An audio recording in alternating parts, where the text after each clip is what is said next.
সড়কে পানি দেখে মনে হবে যেন বর্ষাকাল। চৈত্রের কাঠফাটা রোদেও এমন জলাবদ্ধতা কুমিল্লা নগরীর ধর্মপুর সরকারি খাদ্য গুদামের সামনে।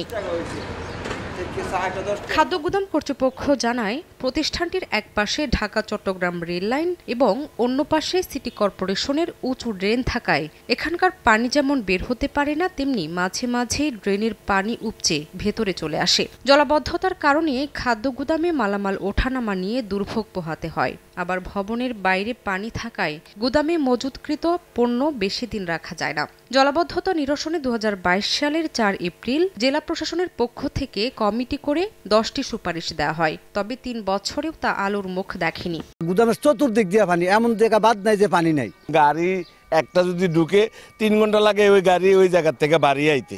আজকে দীর্ঘদিন যাবত এটা পরিত্যক্ত অবস্থা, ধরতে গেলে একরকম পরিত্যক্ত।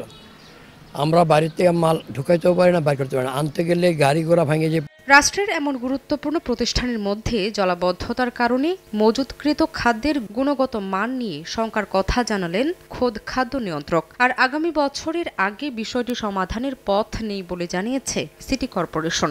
আমাদের খাদ্যশস্য এখানে রক্ষণাবেক্ষণ জনিত যে সমস্যাটা, এটাই মারাত্মক আঘাত দেখা দেয়।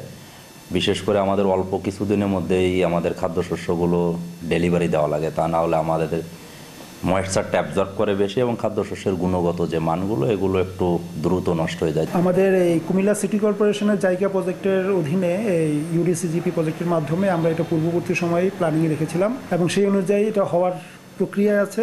এটা লিস্টেড এবং এটা ইনশাল্লাহ আগামী এই অর্থবর্ষে হবে না, আগামী অর্থবর্ষের বাস্তবায়িত হবে। ধর্মপুর খাদ্য গুদামে খাদ্য মজুতের ধারণ ক্ষমতা ৬,৫০০ টন। সময় সংবাদ, কুমিল্লা।